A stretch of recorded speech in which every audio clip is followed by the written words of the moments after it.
My wife announced, I need to explore who I am outside of this marriage. She packed her bags, with her sister cheering her on, but the prenup and my receipts gave her a reality check. I, 36 male, have been married to Miranda, 33 female, for 4 years, together for 7.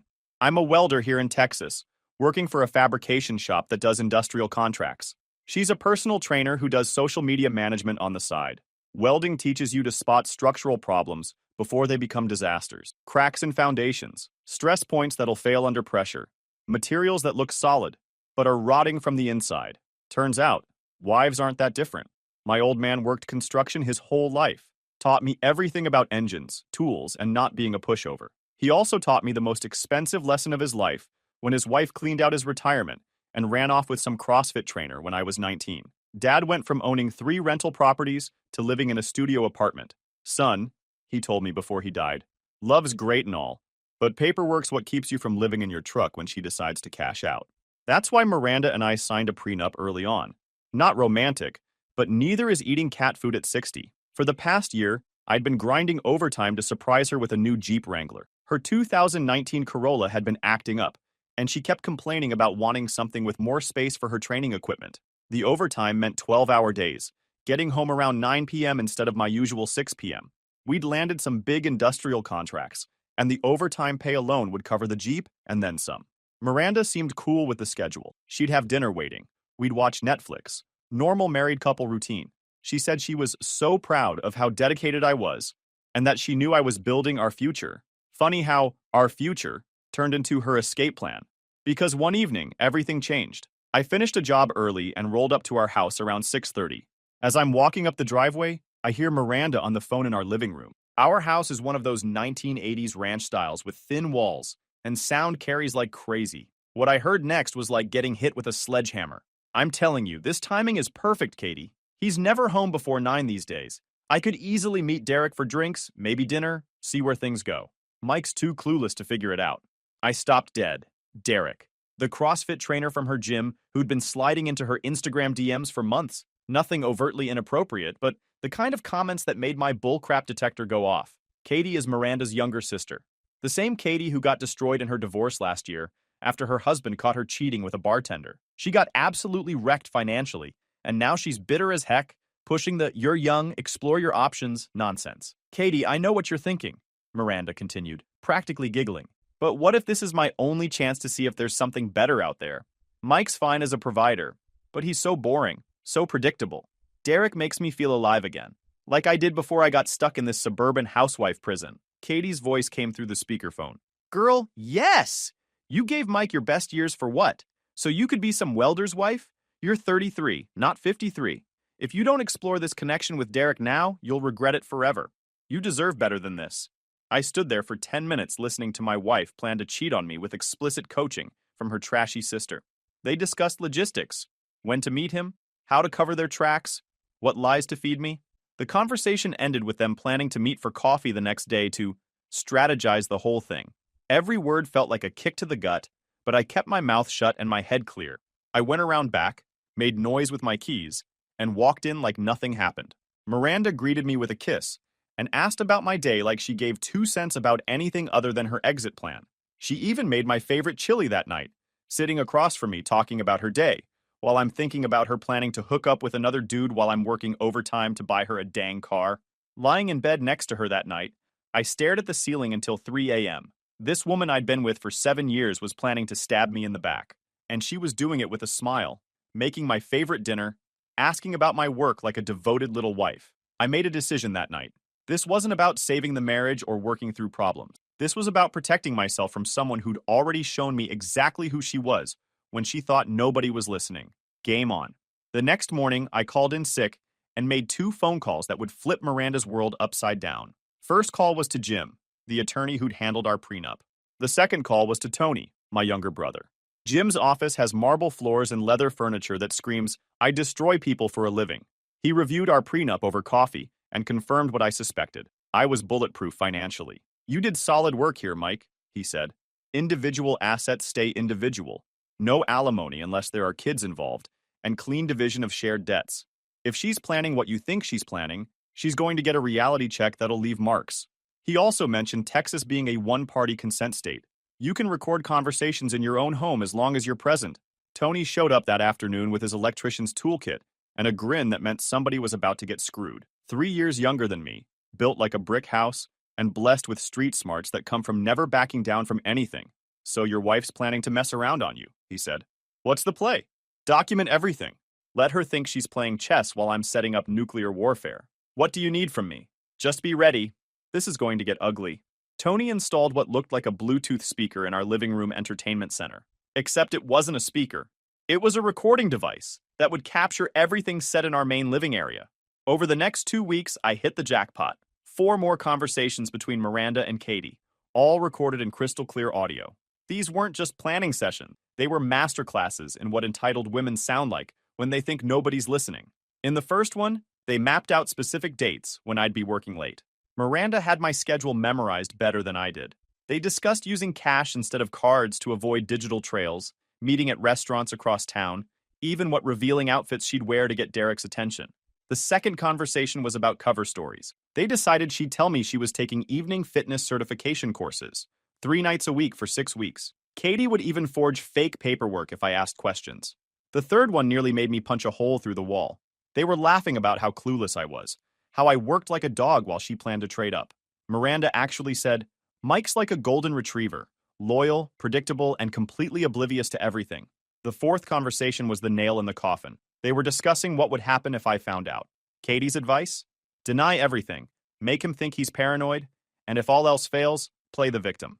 Men always fold when women start crying and threatening to leave. Meanwhile, Miranda was still acting like the perfect wife. She'd greet me with a soda, ask about my welding jobs, even surprise me with Rangers tickets. The cognitive dissonance was insane, but I started noticing changes she thought I wouldn't catch. New workout clothes that showed more skin, getting her nails done weekly instead of monthly, expensive skincare products she'd ordered online. She'd started taking her phone everywhere and charging it on her side of the bed instead of the kitchen counter. The biggest tell was how she acted around Tony. Miranda used to bust his chops about tracking mud through the house and leaving soda cans around. Now she was bringing him sodas, asking about his work, being sweet as pie. Your wife's acting sketchy as heck, Tony told me after she'd gone upstairs. 2 weeks into my surveillance operation, Miranda finally made her move. She sat me down after dinner with this rehearsed, dramatic expression. Mike, we need to talk. She folded her hands like she was delivering a TED Talk. I've been thinking a lot lately, and I need to be honest about something important. I set down my drink, already knowing every nonsense word coming next. All right, shoot. I love you, I really do. But I feel like I've completely lost myself in our relationship. Her voice had this practiced therapy speak rhythm. I need some space to remember who I was before I became just your wife. I think a trial separation would be healthy for both of us. I nodded slowly, keeping my face neutral. Maybe 6 weeks, 2 months at the most. Katie said I could stay with her while I gained some perspective on our relationship and figure out what I really want.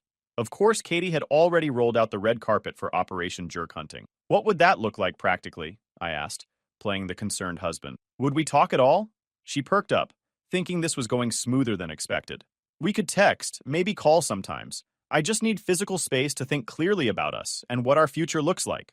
And after the separation, maybe we could try marriage counseling when I'm ready. Work through whatever issues we have and see if we can rebuild something stronger. She reached across and touched my hand. I was worried you'd be angry or try to talk me out of it. I'm not angry, Miranda. I just want to understand what you need to be happy. Her eyes got teary from relief. This doesn't mean I don't love you. I just need to figure out if I'm staying, because I choose to, or because it's comfortable and safe. I want you to be happy, I said, meeting her eyes. If this is what you need, then take all the time you need. I'll be here when you're ready to talk about our future. The relief on her face was unmistakable. She'd expected a fight, maybe begging, possibly me threatening to cut her off financially. Instead, she got complete understanding and support for her journey of self-discovery. If she only knew what kind of journey I had planned for her. After she went to bed, I sat in my kitchen and felt something I hadn't expected. Not anger, not sadness, just cold, clear determination. Now it was time to show her who I was when I stopped playing the nice guy. What Miranda didn't know was that Monday morning, while she was texting Derek about their upcoming freedom, I was in Jim's office filing for divorce. Papers were submitted, fees paid, and the legal machinery was grinding into motion. She also didn't know that the $52,000 I'd saved from overtime, originally for her Jeep, had been quietly moved to my individual account that predated our marriage. Our prenup made it crystal clear. Individual assets remain individual property. The plan was beautiful and simple. Let her think she was winning the game while I burned down the entire board. She moved out Sunday morning with a performance that would have impressed Broadway. She packed 3 suitcases while giving me this speech about loving me, but needing to explore who I am outside of being someone's wife. Katie was there for moral support, shooting me sympathetic looks like she wasn't the puppet master pulling all the strings. She kept making comments about how mature and understanding I was being, how most husbands would be having complete meltdowns. Take care of yourself, Mike, Katie said as they loaded Miranda's stuff. This isn't about you not being good enough. Sometimes people just need to spread their wings and fly. Yeah, sure. I was about to send her to the moon. I helped carry the bags and told Miranda to take all the time she needed. I even hugged her goodbye and told her I loved her. Tony came over Tuesday with Chinese takeout and drinks. I played him the recordings, showed him the divorce papers, laid out the whole strategy. Damn, he said. She's really planning to cheat while you pay all her bills? Planning? Heck, she's probably already started. I give it 3 days before Derek's sampling what my overtime money paid for. Tony was quiet for a minute, then started grinning that grin that used to get us in trouble as kids. So what's the timeline? Friday afternoon. I'm serving her papers while she's still riding high on her newfound freedom. Need backup? Nah, but stick around after. Something tells me she's not going to take this well. Tony just nodded and cracked another soda. This is going to be absolutely beautiful to watch. Meanwhile, Miranda had been texting me daily updates on her self-discovery journey. Photos of coffee dates with new friends. Probably Derek. Yoga sessions at different studios. Expensive dinners she couldn't afford with captions like, treating myself for the first time in years. Each text was a knife twist, but I responded with supportive messages about taking all the time she needed, and how proud I was of her courage. Thursday night, she called. Mike, I just wanted to thank you again for being so understanding about this. I want what's best for you, Jess. I know, and that means everything to me. Katie was just saying how mature you're being about this whole thing. She said most men would be blowing up my phone, demanding I come home, maybe even getting violent or threatening. Katie's got opinions about everything, I said, thinking about how her opinions were about to bite them both in the rear. Miranda laughed. She really does. But she's been such an incredible sister through this process. I honestly don't know what I would have done without her support and encouragement. Family's important. You take care of yourself out there. I love you, Mike. And I know this is hard, but I really think this space is going to help us both grow as people. I love you too. I hung up. Tomorrow, Miranda's little fantasy world was going to explode, and I had front row seats to the show. Friday afternoon, I drove to Katie's apartment complex with a manila envelope that was about to detonate Miranda's whole universe. The place was one of those fake luxury developments with granite countertops and stainless steel appliances built on overpriced nonsense. Miranda answered the door with this bright, manic smile that screamed, I'm living my best life now. She looked different. Expensive new haircut, full makeup at 3 p.m., wearing some flowy bohemian dress she never would have been caught dead in before, playing dress up as the free-spirited woman she thought she was. Mike! What a wonderful surprise!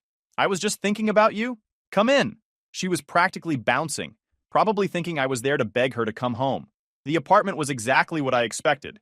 Instagram ready with meaningless inspirational quotes on the walls like, she believed she could, so she did. Katie was nowhere to be seen, probably giving us space for our emotional moment. I handed Miranda the manila envelope without ceremony. I was thinking about you too. That's why I wanted to get these to you as soon as possible. Her smile faltered as she took the envelope. What is this? Divorce papers. I figured since you're exploring your options, I should explore mine too. The color drained from her face like someone had pulled a plug. She had to sit down on Katie's overpriced sectional, staring at the legal documents like they were written in a foreign language. Mike, I don't understand. This is just a trial separation. I told you I needed time to think about us. And I gave you time to think. I also gave myself time to think. This is what I decided. Katie materialized from the kitchen like a bad magic trick, saw the papers, and immediately went into damage control mode. Mike, what the hell? Don't you think you're being a little hasty? Miranda just needs space to work through some personal growth issues. Personal growth issues like planning to sleep with Derek from the gym? Dead silence. Miranda's face went through about 5 different expressions in 2 seconds. Confusion, shock, fear, anger, then back to confusion. We haven't, Mike, you would never what? Plan to cheat on me? Because I have recordings of you and Katie discussing exactly that.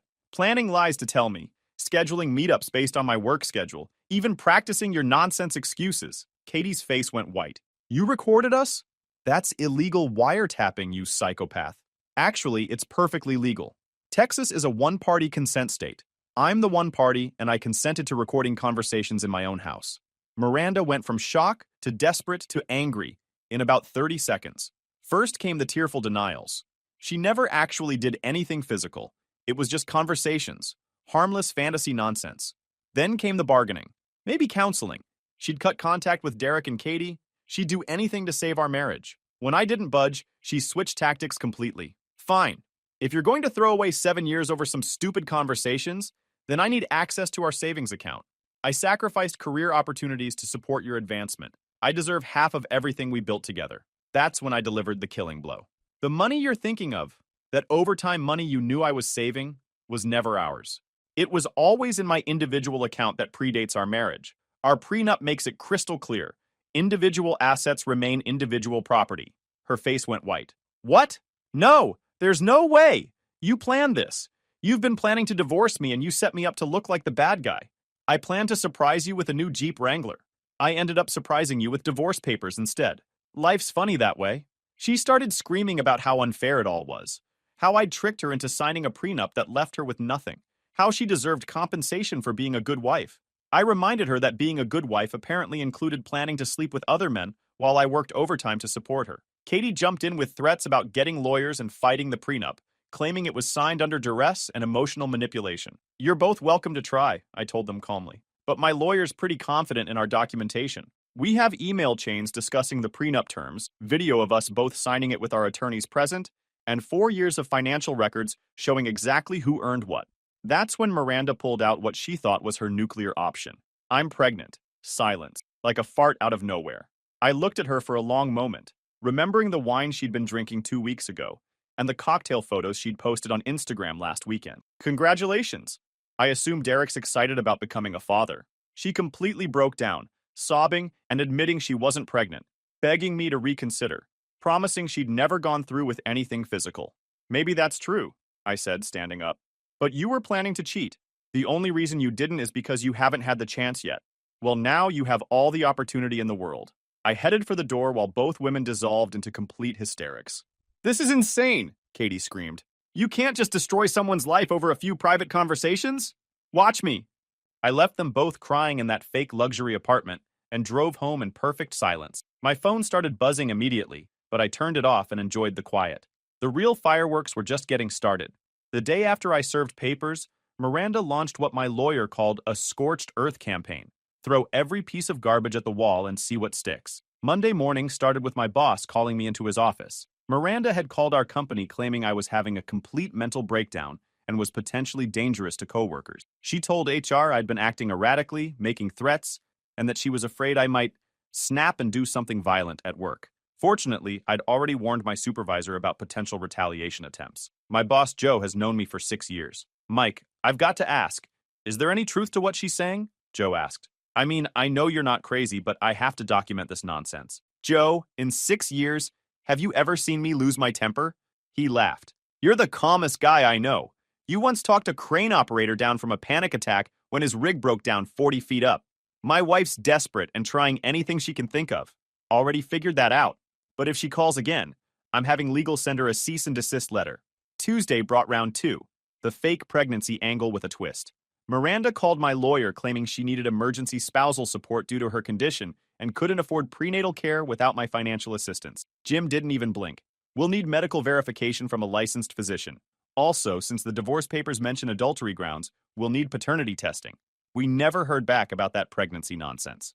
Wednesday was the most creative attempt. Katie called our neighbors posing as a social worker investigating domestic disturbance reports at our address. She claimed there had been multiple complaints about screaming and possible violence. Unfortunately for them, one of our neighbors is Rick, a retired sheriff's deputy who spent 30 years dealing with con artists. Rick got suspicious when social worker Katie couldn't provide proper ID, agency contact info, or even spell our county name correctly. Ma'am, I'm going to need an official ID and a badge number, or I'm calling the real police to report impersonation of a government official. Katie panicked and ran. Rick got her license plate and called his former colleagues. They traced it back to Katie and paid her a visit about filing false reports and impersonating a government official. My lawyer documented every harassment attempt. Each desperate move just strengthened our case and showed the court exactly what kind of people they were dealing with. Thursday was suspiciously quiet. Too dang quiet. Friday evening, I got a call that blindsided me. Derek. Yeah, that Derek. Look, man, I need to talk to you about Miranda. This whole situation has gotten completely out of control. Turns out Miranda had been spinning quite the tale.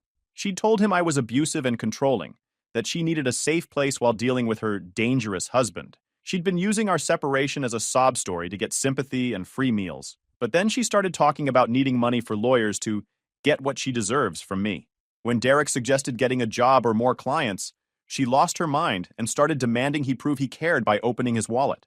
Derek got suspicious and did some social media detective work, found photos of Miranda and me looking happy together, realized the timeline didn't match what she'd told him about being separated for months. Look, I'm not trying to get in the middle of a divorce, but I thought you should know she's been lying to both of us. I stopped returning her calls. Even her backup plan was jumping ship. Beautiful. That's when Tony showed up with pizza and drinks, like he had a sixth sense for when I needed backup. Heard your wife's been busy this week, he said. Rick told me about the fake social worker nonsense. That's felony level stupid. She's desperate. Desperate people do incredibly dumb stuff. What's the timeline from here? Court date's Tuesday. After that, it's over. Tony nodded. And if she tries more stupid stuff, then we handle it. I was wrong about her running out of cards to play. Miranda still had one more ace up her sleeve, and it was going to be her dumbest move yet. The final court hearing was Tuesday morning in Judge Lopez's courtroom. Miranda showed up with a public defender. Apparently couldn't afford private counsel after blowing her savings on her self-discovery journey. The lawyer looked fresh out of law school and like he'd rather be literally anywhere else. I sat with Jim, who was wearing his best "I'm about to destroy someone's" suit, carrying a briefcase full of documentation that would make Miranda's lies crumble into dust. Miranda tried one final desperate Hail Mary. Her public defender claimed the prenup was signed under duress, that I'd hidden assets she was entitled to, and that she deserved spousal support for sacrificing her career advancement opportunities. Jim stood up and calmly presented our evidence. Video of us both signing the prenup with our attorneys present. Email chains where we discussed and agreed to every single term. Complete financial records showing every penny earned during our marriage. Then came the coup de grace. The recordings of Miranda and Katie planning her affair, complete with professional transcripts. Judge Lopez listened to about 30 seconds of Miranda laughing about how clueless I was before she'd heard enough. "Ma'am," she said, looking directly at Miranda, "are you claiming you were coerced into signing this prenuptial agreement?" "Your Honor, I was young and in love. I didn't understand the full implications. You were 29 years old with a college degree.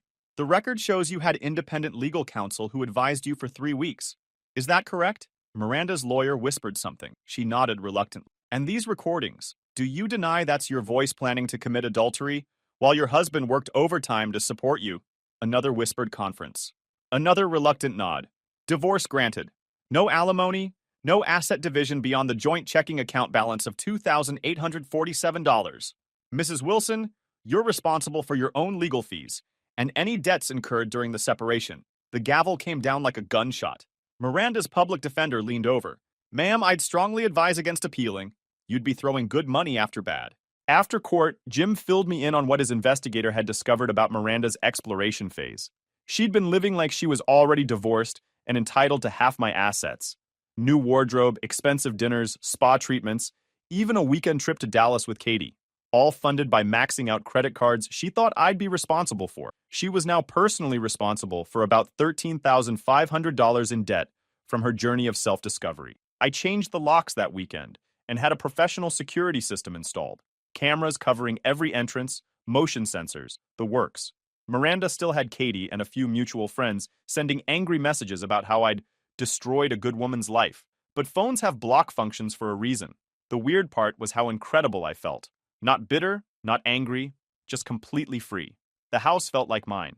I could come home to actual peace instead of wondering what fresh manipulation was waiting. Tony came over that weekend to help rearrange furniture and celebrate with steaks. "You know she's not done yet, right?" he said while we grilled. "Women like that don't just accept defeat and move on quietly. What do you think she'll try next?" "No idea, but whatever it is will be stupid and desperate." He was right, but I wasn't prepared for just how stupid Miranda was about to get.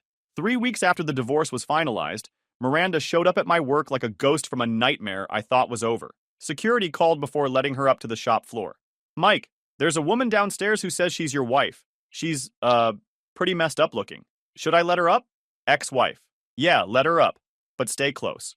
Miranda looked like absolute heck when she walked into our break room. Dark circles under her eyes, clothes that looked slept in, hair that hadn't seen a brush in a week. The polished, exploring herself version was gone, replaced by desperation wearing human skin. Mike, please, just 5 minutes. I need to talk to you. I closed the door and sat across from her. I made a mistake. A huge mistake. I was confused, and Katie was poisoning my mind about the grass being greener, and I completely messed up everything we had. I sat there saying nothing. Derek turned out to be a complete piece of garbage. Soon as he found out I was broke with legal bills, he ghosted me completely. Katie's place is a dump, and now she's charging me rent I can't afford. Still nothing. My credit cards are maxed out, and I can't make minimum payments. My car is about to be repossessed. I can't even afford groceries half the time. I finally spoke. Oh no. How does any of that concern me? Please, Mike.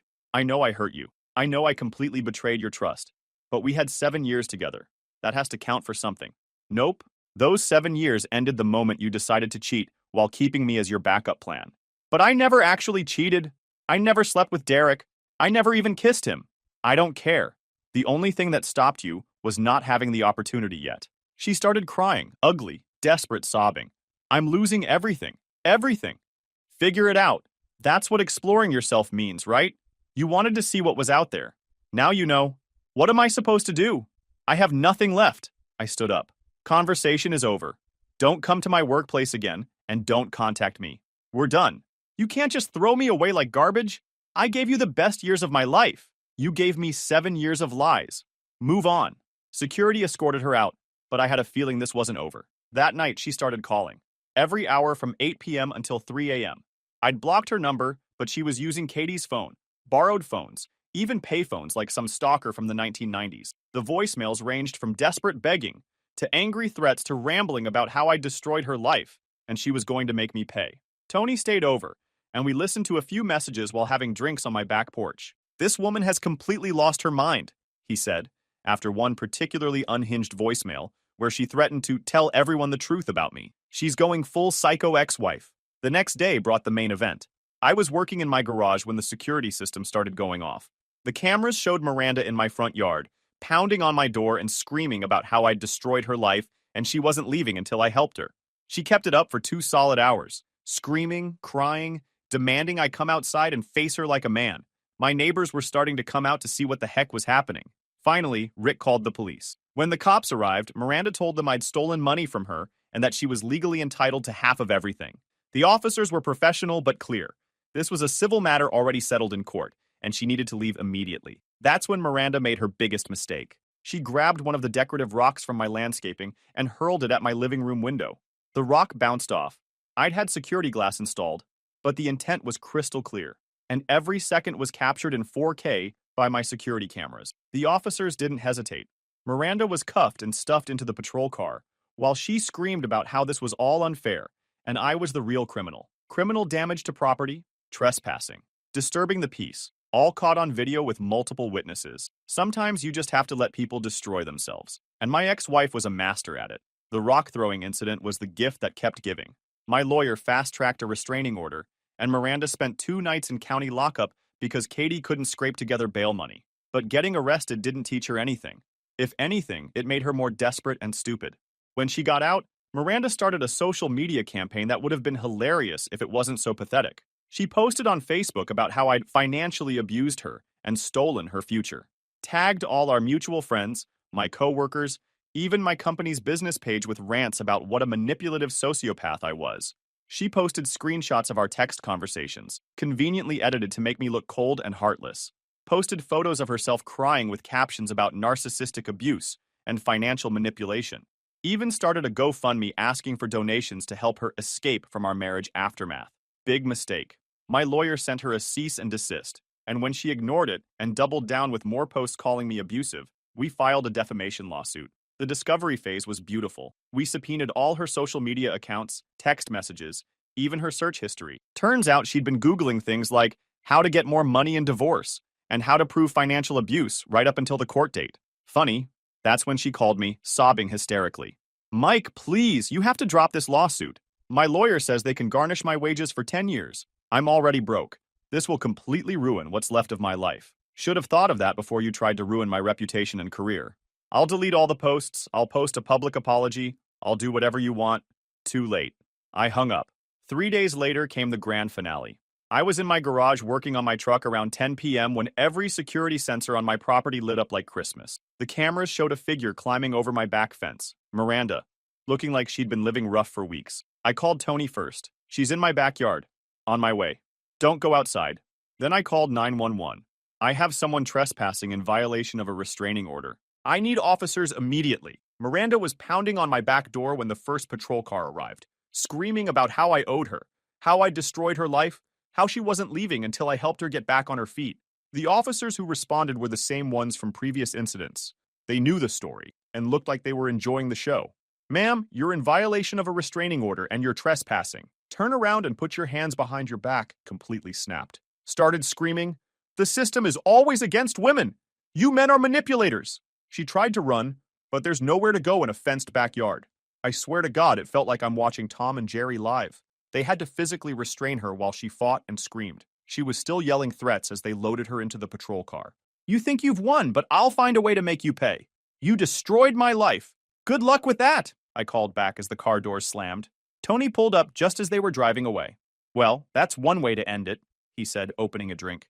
Think that's finally the end of the Miranda show? Better be. She's looking at serious jail time for violating the restraining order, plus the defamation lawsuit. 6 months later, I used the money I'd originally saved for Miranda's Jeep as a down payment on 40 acres in East Texas. Got a cabin, a creek, and the kind of peace you can't buy in the city. Sometimes I get updates through mutual friends. Miranda served 4 months for violating the restraining order and criminal trespass. She's working at a call center now, living in a small apartment, still dealing with the financial wreckage she created. Katie apparently learned nothing from watching her sister's life implode and is currently cheating on her new boyfriend. Some people never learn anything.